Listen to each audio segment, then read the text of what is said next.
It's a great day to play, everybody. Welcome in. Whether this is your first time here or you're returning to us, thank you so much for being here today. They're great. You're always loved here. You'll always be appreciated here. You're always welcome here. So it's Sunday. It's Sunday Fun Day for those of you at this point.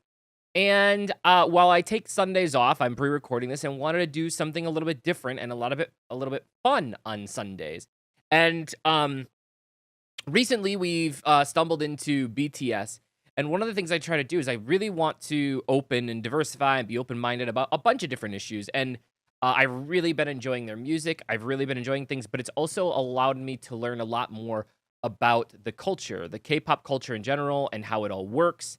And many people have said, hey, if you really want a good understanding for what they've gone through for the culture itself and the K-pop industry, you should watch this documentary called The Most Beautiful Life Goes On, a story of BTS. So that's what we're going to do today. So this video is going to be a little bit longer, but I hope that you enjoy it. But I think that it's important for us to grow together and see all the different things that the world has to offer. If this is a fun journey to you, if it's been a fun journey to you, if this is your first time here or you're joining us again, please don't forget to hit the like and subscribe button. If you haven't already, it's going to be amazing. You're going to love the fact that you did it. All right, let's get into it. Today, everyone knows the name of BTS. They've been invited onto late-night talk shows, they've shattered records, they've sold out stadiums, they've made it onto the big screen. These days, you'd be hard-pressed to find someone who didn't know who these guys were. To be fair, at the making of this video, I was the hard-pressed person that... I was the person. That was me. I didn't know. Or at least haven't heard one of their songs. And if they don't, either they've been living under a rock, or they're 100 years old. The success of the Bangtan Boys is worldwide, but it wasn't always like this. And it all started with one man, YG. YG wanted to make himself a rap group. In the late 90s, he experimented with this idea with different trainees, eventually choosing 7 members. And while 3 of them eventually left, the remaining 4, Teddy, Danny, Jinhwan, and Baekhyun, debuted in 1998 as One Time. Their first album, titled One for Your Mind, was one of the year's best-selling albums and won several awards, including the Global Disc and SBS Music Awards for Best New Artist and KMTV's Award for Best Hip-Hop Artist. The group enjoyed moderate success and released 4 more albums, before going on indefinite hiatus in 2006 due to their mandatory military service. The year was 2010, and the 5-year-old company, Big Hit Entertainment, had previously signed 2 artists, 88 and 2AM. They had their share of successes, but they were very traditional K-pop groups. Big Hit wanted a fresh, new sound, and upon listening to One Time, CEO Hitman Bang Si-hyuk had decided that that was the sound that he was looking for. And on top of that, the youth needed someone to relate to, and more importantly, look up to. He had decided he would create a hip-hop group.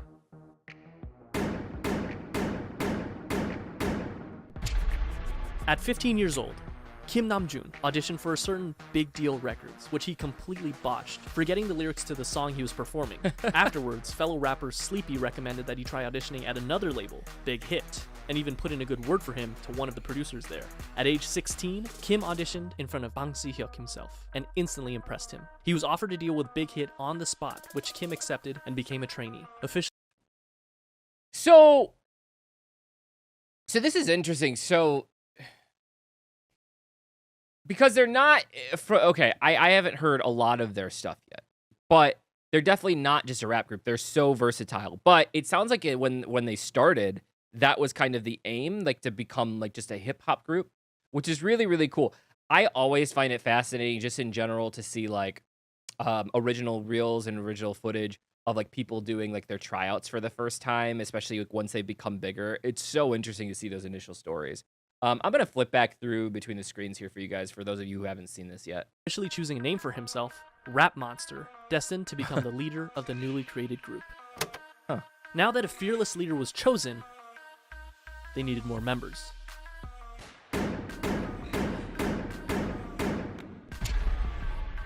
Min Young-gi was a 17-year-old living in Daegu, an avid basketball player and rapper. He had been interested in music, especially rap, from a very early age, and despite his parents' disapproval, started performing as a rapper while still in high school. He quickly gained attention as a rapper and producer in the underground hip-hop scene. One day he saw a flyer for a rap competition called Hit It and decided to participate. And although he only placed second, the company hosting the competition, you guessed it, Big Hit, decided to sign him on as a producer. How smart is that? How brilliant. Okay, you're like, hey, let's find some talent. Let's just host some underground shit. And then the talent just comes like... That's... That's some smart shit. That's some smart shit right there. It's not really underground if it's hosted by like this big company. But at the same point in time, and I'm sure that people will probably correct me, they weren't super, like Big Hit wasn't super big at the time, right? They were one of the smaller companies, if I remember correctly. So maybe like doing new stuff like this was necessary. Hitman Bang spoke with him afterwards, convincing him to join a newly created hip-hop group. He told him to just focus on rapping and assured him that he wouldn't need to dance. He was lying. And just like that, the new group had a second member, known as Suga, a combination of the first two syllables of shooting guard, his favorite position in basketball. But they wouldn't stop there. Rappers were nice, but Big Hit actually needed a dancer. Jung Ho-seok always loved dancing. He was in the starting lineup of the dance crew Neuron in his hometown, Gwangju. He was good at it too, winning several local championships and even winning a championship at the national level in 2008. When he decided to audition for JYP Entertainment though, after a few rounds of auditions, he was cut. Fortunately, he didn't give up and went to his second option, a smaller, lesser-known company, Big Hit Entertainment. His dance skills and strong understanding of rhythm made him an instant favorite, and he was signed on as J-Hope. Not only that, but they saw potential in him to become a rapper, which at this point he had little experience with. However, J-Hope quickly felt that he wasn't a good fit and decided to leave Big Hit until RM convinced both J-Hope and Big Hit that the group wouldn't be complete without him. He was right. 아니 근데 형 항상 종우석 와야 된다고. 종우석 안 오면 진짜 안 된다고. 멤버 그냥 믿고 간 거야 나도 그냥. 올해 했고 멤버 보고 왔다. 멤버 보고 왔어 진짜. 근데 나는 진짜 네가 그 예약. With the addition of J-Hope, the rap. So, okay, that's super interesting. So, couple things. They lied to these kids to get them on. Like, the first one saying, hey, by the way, you're not going to have to dance. I mean, maybe they didn't know that they were lying at the time. I don't know. But they didn't necessarily cast them all in their roles. They cast them, and then they also worked with them on other parts. Like, they cast a dancer and then made him into a rapper. How do you think these other companies out there that turned them down, they were like, you guys aren't good enough. How do you think they feel right now in all of this? That if you're the company that turned one of these guys down and they're the biggest now, you got to feel pretty damn shitty about yourself. Just saying. Rap line was complete. Now they needed some singers. Now, just like how RM, an amazing rapper with a ton of experience, was chosen as the first official member of the rap line, it would only make sense that a legendary singer and dancer would be the perfect first member of the vocal line. Right? I don't know. But Kim Seok-jin didn't have any sort of experience like that. Believe it or not, one day when he was walking on the streets of his hometown, Anyang, he was approached by a representative of SM Entertainment with an offer to work for the company. In typical Jin fashion, he never followed up with them because he believed it to be a scam. Apparently, Jin was a very good-looking guy because years later, this time as a college student in Seoul, he was once again approached on the street, this time by an executive at Big Hit Entertainment. Is that a thing? Do they just literally just walk up to people in the street based on the way that they look and are just like, you would be a good look for this? I think that's so crazy. I guess maybe people do that for models here, do they? I don't know. It just seems so crazy. Like, that seems crazy to me. That's really cool, though. He didn't sing, he didn't dance. He was at school to become an actor, and he decided to audition to become an actor. Big Hit, however, had different plans for him, and convinced him to become a vocalist for their new group. To do so, he literally learned to dance and sing starting from zero, but thankfully, not without help from other vocalists. Wait. I was under the impression, and again, impressions can be wrong. I was under the impression that like all of these people had like all this experience before coming into it. They literally put a group of people together. Like some of them had some talents. Many of them had like one talent, but they had to learn all the other stuff after being brought into the group. How amazing. Like this guy who's their main guy didn't have any of the skills. They brought him on for his looks. That is amazing. That's amazing. Jung Jungkook initially had dreams of becoming a badminton player when he was young, but after seeing G-Dragon perform Heartbreaker on television, it influenced him to want to become a singer instead. Because of this, at only age 14, he decided to audition for the South Korean talent show, Superstar K. He didn't pass auditions, but this was just enough to catch the eye of not one company, not two companies, but 7 different companies. This included JYP, FNC, Woollim, Starship Entertainment, TS, Cube, and of course, Big Hit Entertainment. So why did Jungkook, given the choice of all these bigger companies, decide to go with the relatively smaller company, Big Hit? The answer was simple. Because he thought, and I quote, RM was cool, so I wanted to sign with them. That brings the number of members to 5. The next member of BTS was just as surprised to find Big Hit as Big Hit was to find... I find it so interesting, again, when you go back and you look, how different they all looked in their like initial videos, you know? And when we talk about, because like one of the things that we talked about in here was like the whole difference between like Western culture and their definitions of like masculinity and femininity, and then like other cultures and their definitions of that, and how sometimes like that's hard for us Westerners to understand. But it's even interesting here because like some of them, like I would barely recognize them from the way that they look today. Like, yeah, there's some facial features. Maybe it was also because of their age, because like at 14, you're going to obviously look very, very different. So maybe that has to play with it. But I also think it's very, very interesting of what you could do with a group. You know, you change some of their looks, you change their styles, you make them more cohesive. This is not the story that I was expecting. I'm not going to lie. It's not the story I was expecting. I think it's far cooler than the story I was expecting. Him, and it almost didn't happen.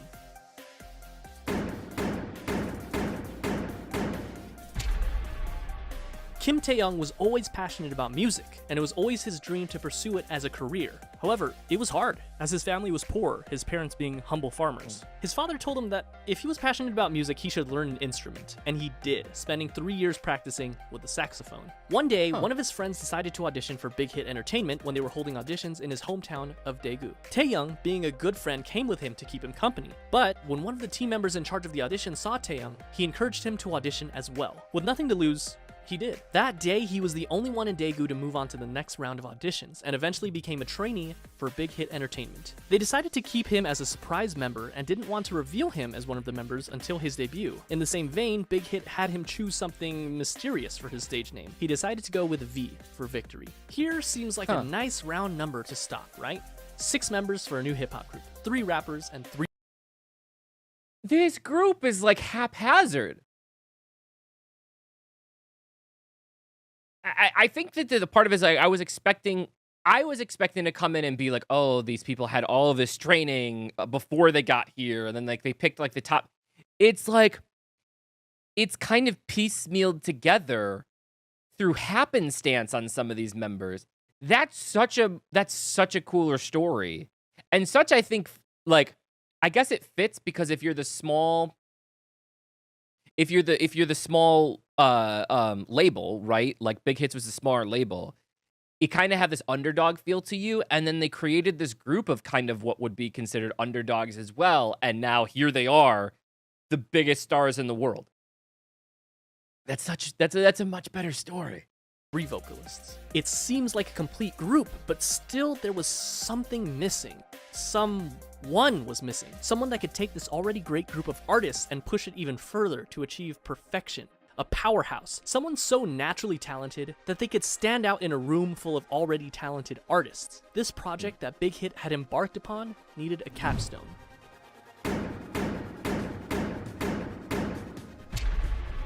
Park Jimin was a naturally talented dancer. When he was in middle school, he attended a dance academy and continued to pursue dance at Busan High School of Arts, where he studied contemporary dance and was the top student in the whole modern dance department. I gotta stop here because this is one of the things that I talk about with Western culture that I think that we do get wrong here. I wouldn't have graduated high school if it weren't for music, but it wasn't like we had a decent music program, but it wasn't like that was the focus, right? Like we still had to focus on all these other things, and you got to take like music like one class a day. And like I just feel like it would set people so far better up that like if we start feeling like we really enjoy things at some point and we have natural talents and natural abilities and we want to pursue things, that we could go into something that's more art related or trades related or like anything really, like music related or sports related, that maybe they give more of a focus on that where it comes to. And I'm not saying like stop teaching them like actual studies, right? Like they still need to have the base core functions like history and math and science and all that, but giving them more abilities as opposed to like, I remember it was like I had to choose between doing band and choir. I couldn't do both because there was no way I could get enough credits to graduate academically unless I canceled one of them. So I canceled band. So I didn't pursue playing the saxophone in school, which is like, it's disappointing, right? We're like, I feel like this is so much of a better way to go to be able to pursue your hobbies and your talents and your interests at a younger age. I don't know. At least, and I'm sure that I know that there are schools out there like private, but most people can't afford those.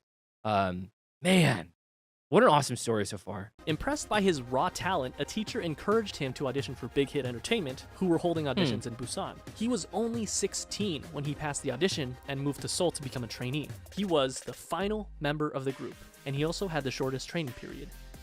What's interesting to note is that the group feels very much ragtag because in a sense, with the exception of Jimin, it was. RM and J-Hope only auditioned for Big Hit because they didn't pass their auditions with the first company they chose. And despite their amazing talent, Suga and Jungkook didn't win the competitions they were in, but they signed on to Big Hit after the fact because of their high quality performances. V never even planned on auditioning and just decided to do it on a whim. And they literally just found Jin on the streets, but perhaps it was fate, because this was the group that they chose. And just like that, in 2012, the newly created 방탄소년단, the Bulletproof Boy Scouts, or simply BTS, was 7.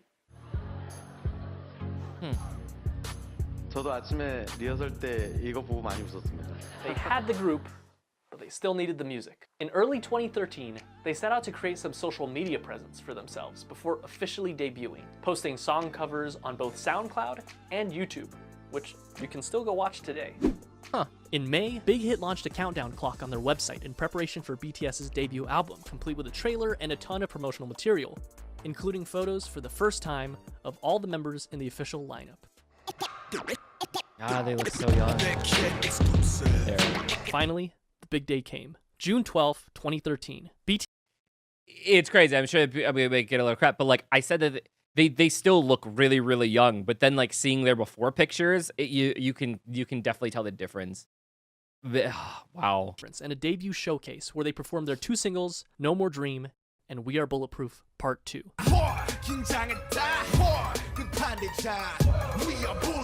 The same day, the Too Cool for School album, as well as the music video for No More Dream, were released. The very next day, BTS performed the song again on their official debut stage on Mnet's M Countdown.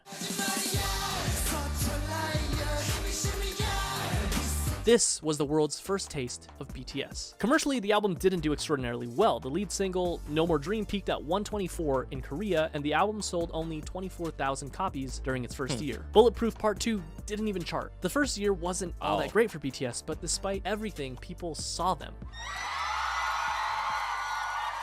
People saw the sparkle in their eyes and their limitless potential. And they were hot, of course. On July... This is so, like, this is foreign to me. And I'm not saying it, like, as a pun. What I mean by that is, like, the way that the industry works, right? Like, if you were a nobody here and you wanted to make it in the music industry, like, you're not just gonna make it, right? There's not like groups that you can go and be a part of. Like, yeah, you can try out for stuff, but they just don't put it together the same way and then put the effort and the training into you. And so like they didn't take off at first, but like people were like, oh, they see potential. So like you keep going and keep going. And like I feel like it's the exact opposite here in Western culture. Like instead, like, yeah, some people it takes them a while to peak, but like they generally have to invest a lot of time themselves, and their labels don't necessarily invest a lot into them unless they're just amazing, right? Like it's so cool. Like it's just very, very difficult to wrap my head around, but it's so cool the way that it works. July 9th, ARMY was established as BTS's official fandom. They made their comeback only 2 months later in September when they released their single No, along with their EP, part 2 of what would be their school trilogy, Oh, Are You Late 2. In the music video for the single, they made a commentary on the harsh Korean education system, along with their previous themes of hopes and dreams. No peaked at 92 in Korea, but also quickly fell off the charts. The album debuted at number 4 on the Gaon Weekly chart and was the 55th best-selling album in South Korea that year. This was enough to secure them the coveted New Artist of the Year award at the Melon Music Awards, the Golden Disc Awards, and the Seoul Music Awards. Part 3 of the School trilogy was released in February of 2014, the EP School Love Affair. This time, the lead single was Boy in Love,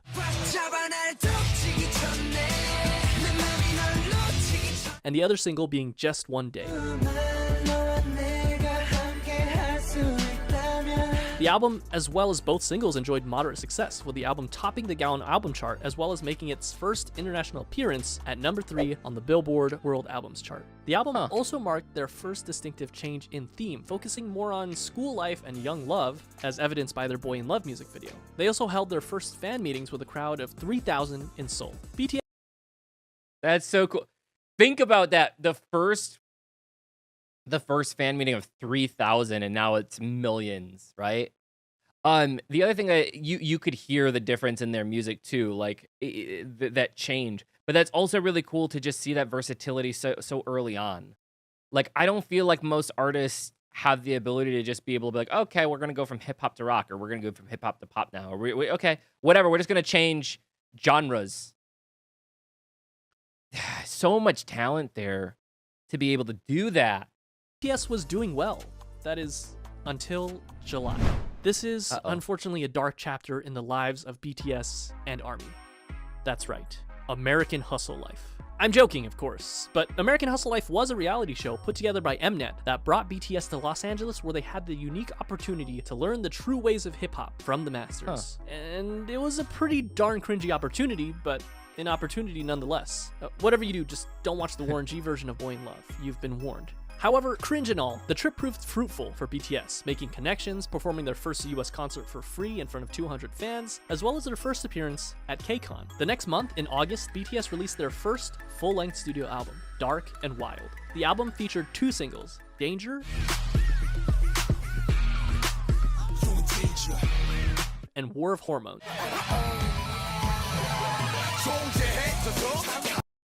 So this seems like more of their modern look. Like this seems like they're kind of coming into their own. I had never even heard of that show. They were talking about. That's so interesting. I'm sorry, I'm on the wrong screen. That's so interesting. But this seems like a modern look for them. That's so cool. The album featured a marked shift in sound with a touch of R&B and electronica. It was met with moderate success. It peaked at number 2 in Korea, selling over 200,000 albums. In October and again in May of the following year, BTS went on their first and second concert tours, known as the Red Bullet Tour, where they visited 13 different countries, including Japan, the Philippines, Australia, the US, Mexico, and many others. They also came out with their first Japanese album in December, Wake Up, featuring many Japanese versions of their songs as well as original tracks Wake Up and The Stars, followed by a Japan tour and a solo concert in Korea.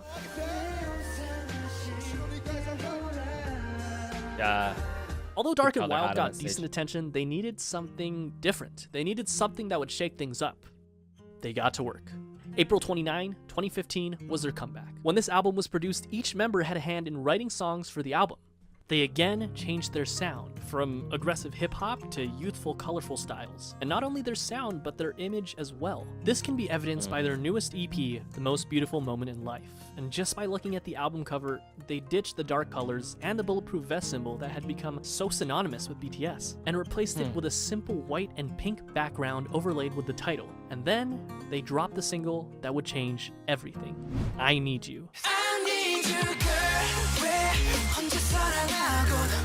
It was sentimental, it was hopeful, it was new. Just by looking at the music video, we can see that BTS has also ditched their punk bad boy image and replaced it with a more real, vulnerable, down-to-earth, and...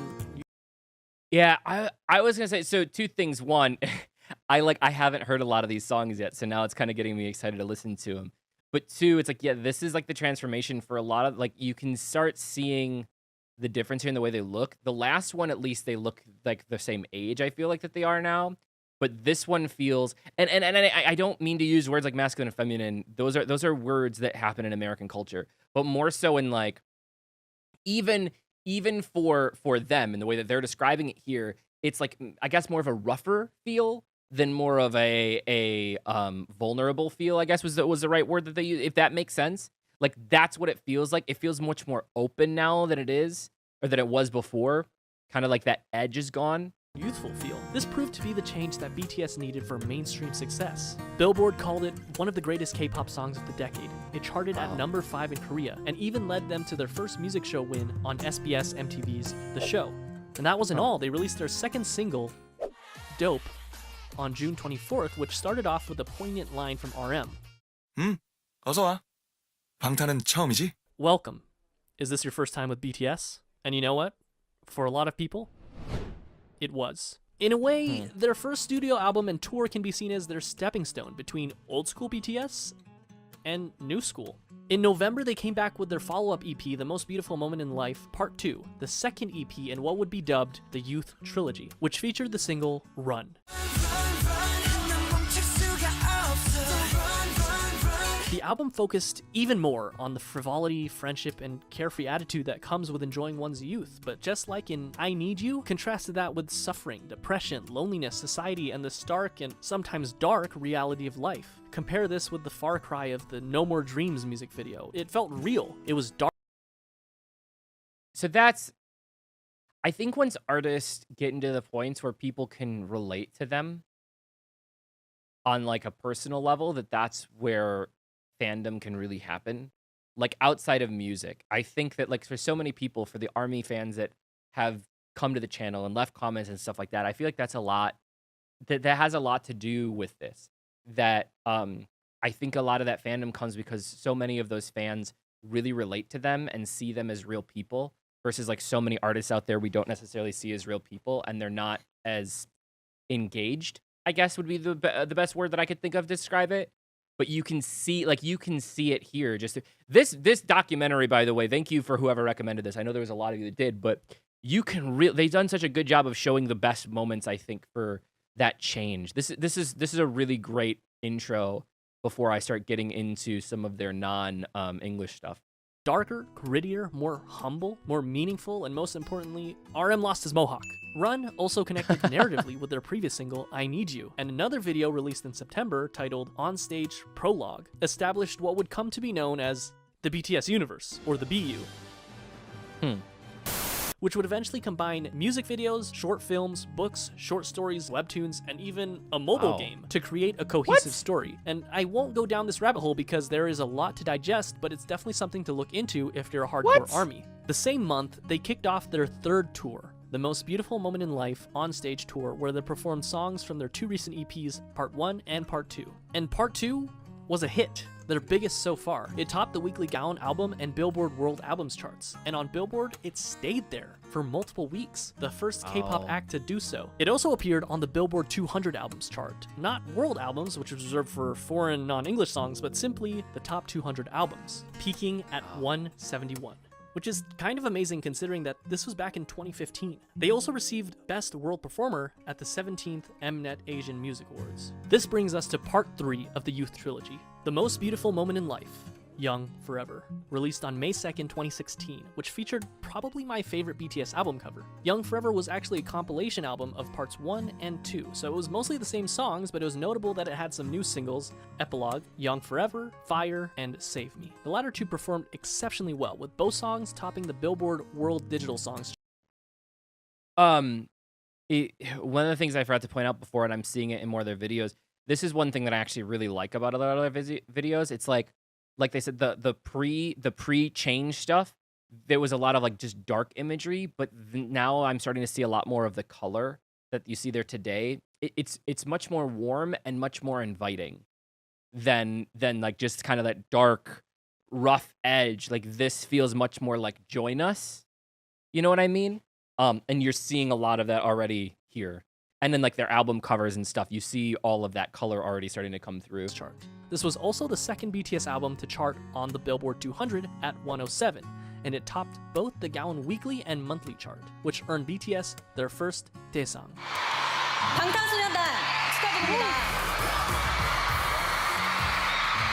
Album of the Year at the 8th Melon Music Awards.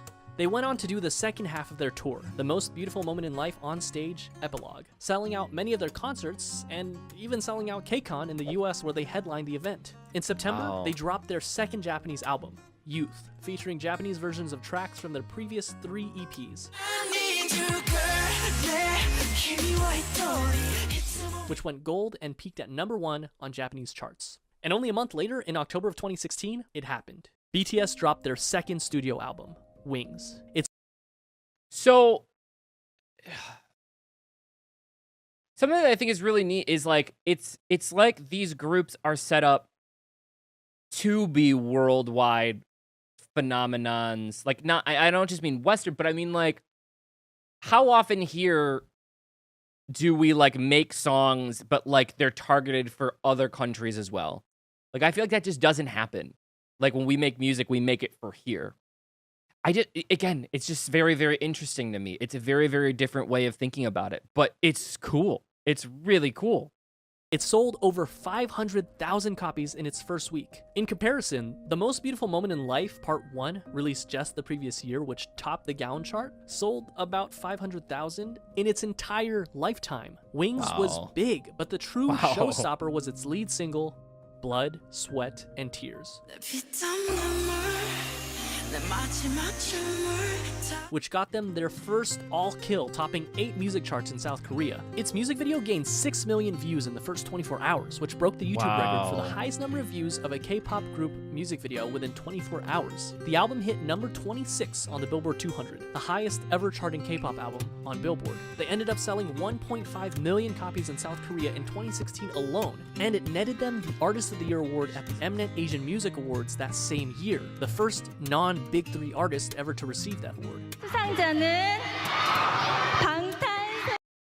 All right, so this is where it kind of gets cool, because this is where like the non-Big 3 artists are starting to get their they're starting to get their recognition here. This is cool. I love an underdog tale. That okay. I'm really like, I already was enjoying the music, but I'm really now starting to understand why fans are so there for them. This is an amazing story.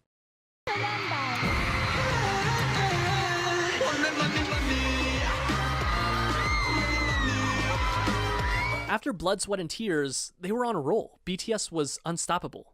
In February of 2017, they released the instant hit Spring Day, which, quoting a Korean reviewer, embodied nostalgia and sorrow and opened a new chapter in BTS's aesthetics and lyricism, and attracted fans across generational boundaries. Which, by the way, is still on Korean charts after nearly 4 years, and the same day I'm writing this, it ranked number 53 on Melon. It won Song of the Year at the 9th Melon Music Awards. What? After the release of Spring Day, they went on yet another tour, the 2017 BTS Live Trilogy, Episode 3, The Wings Tour. The tickets sold out within minutes, including in the United States, the first K-pop artist to do so, and went on to win Best Social Artist at the Billboard Music Awards. the first for a Korean artist, but they would go on to win this award 4 years in a row. The next year was a period of massive growth for both the group's popularity as well as their style. They released the Love Yourself series, starting with Love Yourself Her in September of 2017, Love Yourself Tear in May of 2018, and Love Yourself Answer in August of 2018.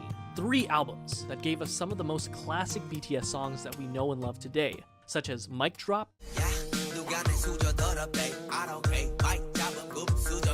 Fake Love, Euphoria,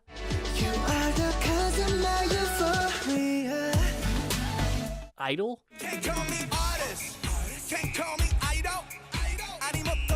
and of course,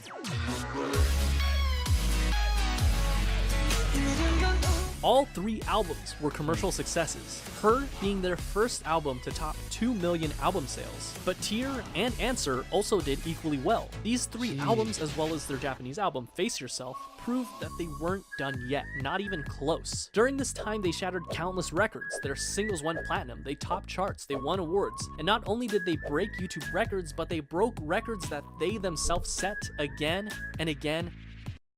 I'm like... I seriously am like almost embarrassed that I didn't know who they are now. But again, I was kind of living under a rock, so I can see it. But like, golly, so impressive. Again, just all the videos, you can see all the colors. I just love that. I love their use of aesthetics in their music videos now. And again, this is the period where BTS really started enjoying global recognition, working with huge Western artists such as Nicki Minaj, Designer, and Steve Aoki. It wasn't their first time having international features on their songs, but it was definitely the biggest. And even though they were already, without a doubt, the biggest act to ever come out of South Korea, they had their eyes set even higher. They went on tour once again for the Love Yourself World Tour. During this tour, they collaborated with Steve Aoki to make the song Wasted on Me. Wasted on me, wasted on me. Notable for being their first all-English feature, and it also served as a jumping-off point for BTS to gain a following of English speakers. Not that they were Map of the Soul Persona. First things first, you can't mention Map of the Soul Persona without mentioning Boy With Love. Skip there. It was simple math. What do you get when you cross the singer of one of the best charting songs of all time that went platinum 59 times in 13 different countries with, without a question, the most globally dominant pop group of all time? Well, you get this.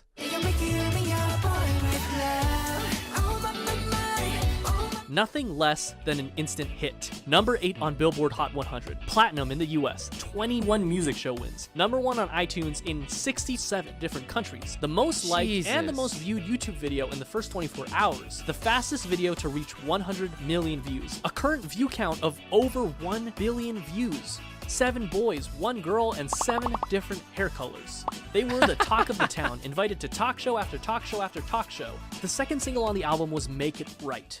Oh, I can make it right. Written by Ed Sheeran himself, including a version featuring Lau.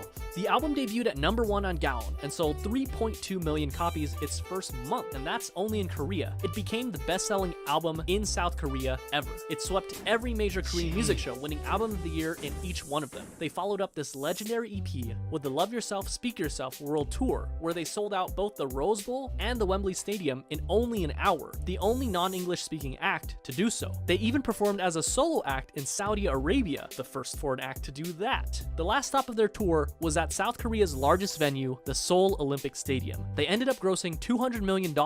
During this time, they also created a visual novel style game for mobile devices called BTS World, where the player can interact with the members. This also came with an original soundtrack with tracks unique to the game featuring Western artists, Zara Larsson, Charlie XCX, and Juice WRLD for the tracks A Brand New Day, Dream Glow, and All Night respectively. In December of 2019, the group swept the Grand They have their hands in everything. Holy shit. It's also it's also so crazy to me, like how sometimes it's just one small event can be just so life altering, right? They went from like being okay, and then all of a sudden just out of nowhere over the course of like a year or two, it's just like, whew, just that huge incremental growth. And then like good for them for like having all that growth so quick, but not like I don't see them and see that it went to their heads, you know? Maybe that's something that's different from other cultures and Western cultures. Like, I find that that happens in Western cultures so much when people get really big that it's just like all of a sudden they're too big for everybody else. But like, they just still seem so humble at the end of the day. Grand prizes for both the Melon and Mnet Music Award shows, the first artist to do that. Map of the Soul persona was legendary, truly a marvel in modern music. So, how could BTS follow up the best-selling album in South Korean history, you may ask? Easy. Make an even better selling album. And that's what they did with Map of the Soul 7. The album was released on February 21st of 2020, featuring the singles Black Swan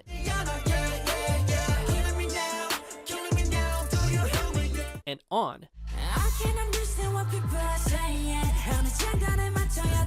and sold over 4.1 million albums in just the first week, and the first Korean album to be certified as quadruple million on the Gaon Music Chart. It debuted at #1 on music charts all over the world, including the US, Korea, the UK, Japan, and much of Europe. It's not an exaggeration to say that this album left a permanent mark on the world, launching BTS into legendary status and becoming the best-selling artist in South Korean history. BTS had scheduled a Map of the Soul tour for April of that year, which would have undoubtedly outsold their record-breaking tour only a year prior, but unfortunately, the COVID pandemic caused the entire tour to be postponed, including the show at the Rose Bowl, which I was supposed to attend. But that didn't stop BTS, who performed virtual concerts, spoke at the Dear Class of 2020 graduation event, and released the Japanese version of their recent album with an original Japanese single, Stay Gold. Stay Gold! And to top it all off, this was only June. At this point, it was clear that BTS had already dominated their home turf, and they had topped the music charts all over the world. This time, their sight was set for the very top. Remember that scene in The Social Network where Mark and Sean talk about how they don't want $1 million, they want $1 billion? How they're not interested in catching 14 trout, but they'd rather catch an 800-pound marlin? Well, that's what they set their sights on. The marlin, the biggest music industry in the world, the United States. And at the top of that music industry, #1 on Billboard Hot 100. This small group from a company that virtually no one had heard about 8 years ago planned to take on Goliath himself and dominate the American industry on I get it. I get it. Kind of want to like cry right now. Like, it's such it's such a good story. It's such a good story. And I also think that we forget sometimes how exclusive we are, right? Like, of people in Western society, like that we're not as accepting a lot of times. That's just where we are as a nation right now, unfortunately. But again, think about that.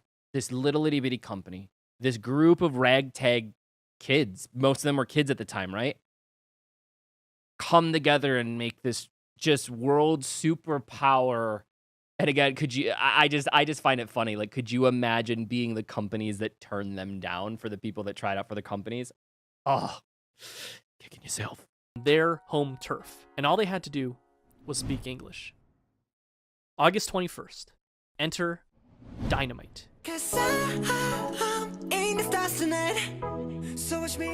Their first and only English single so far. Simultaneously performed better than anyone had expected, but at the same time is exactly what we as an audience had come to expect from the legendary boy band themselves. And they did it. I want to point out here, I didn't say it as a negative thing, but some people are giving me shit for like, oh, they're a boy band. And like, I just want to point out that this person also called them a boy band. I'm not saying that that's a bad thing.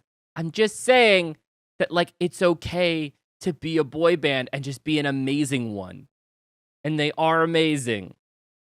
That's all I have. They reached #1 on the US Billboard Hot 100, the Global 200, and the Global Excluding US chart. And they made sure that if you hadn't heard of them before, you definitely have now. And if that wasn't already the biggest flex, Michael Jackson on October 2nd, awesome. They came out with Savage Love BTS remix with Jason Derulo. Savage love, did somebody break your heart? Getting #1 on the Billboard Hot 100 again, less than 2 months after already getting it #1 with Dynamite. And on the Global 200, where they actually replaced themselves at #1, the first artist to do so ever.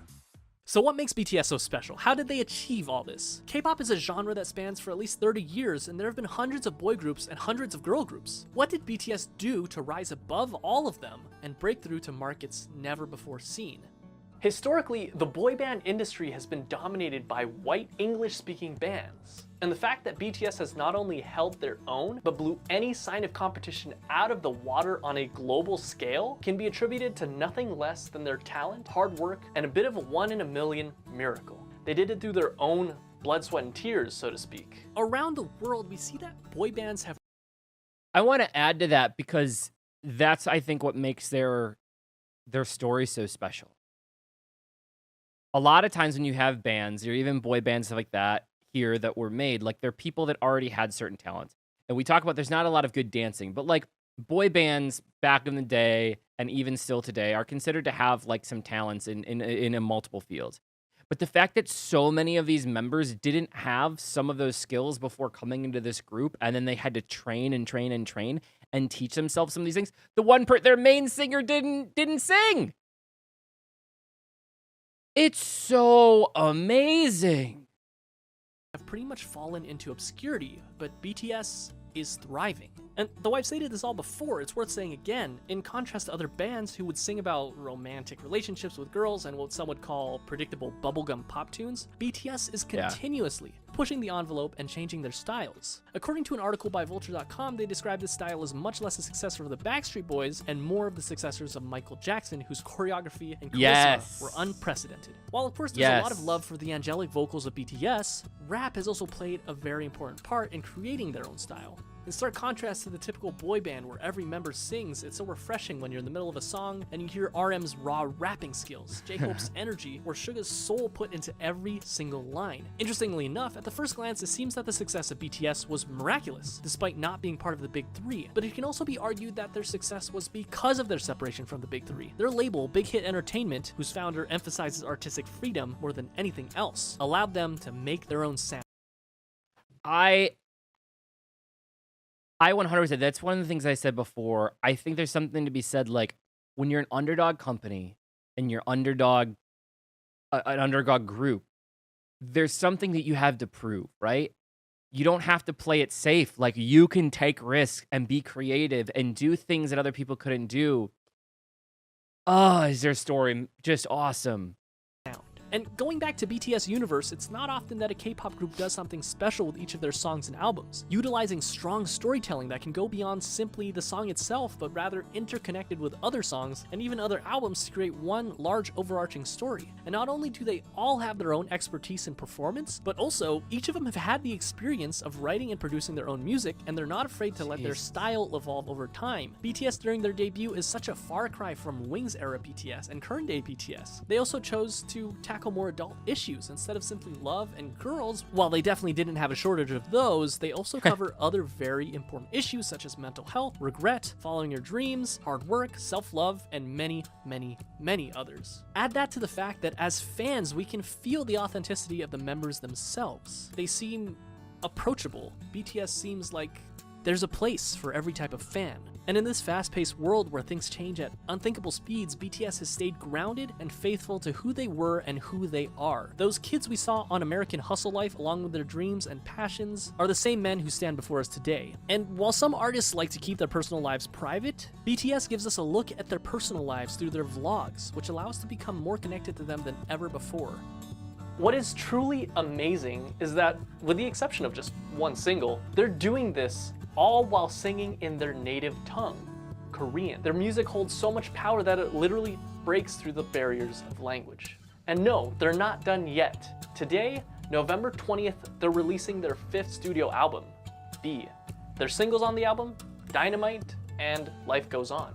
And chances are, life will go on for BTS. And chances are they'll continue to break even more records. They've shown that they're capable of dominating music charts across the world and even reaching across the Pacific Ocean and conquering the music industry in the United States. What's next for them?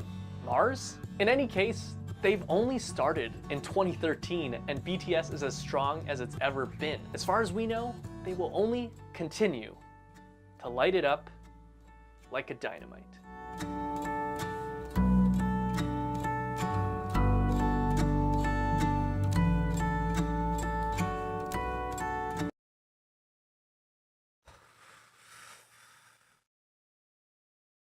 I didn't expect to get like hit in the feels by like a documentary. It's one thing to listen to their music and feel like that, but it's another thing to just see their story and feel like that.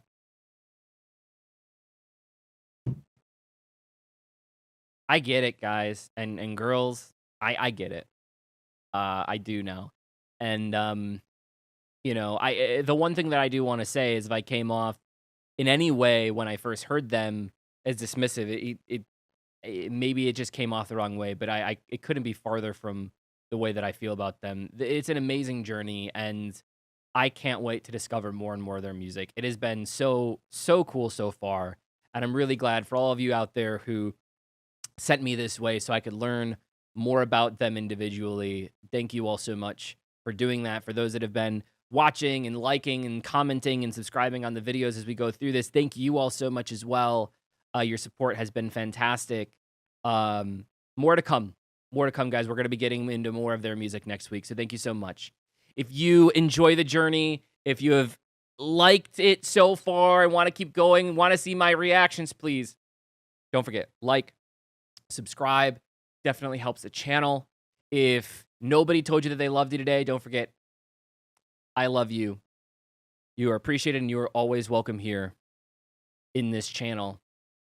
And last but not least, it was a great day to play. Thank you all so much. We'll see you in the next video. Happy Sunday. Bye-bye.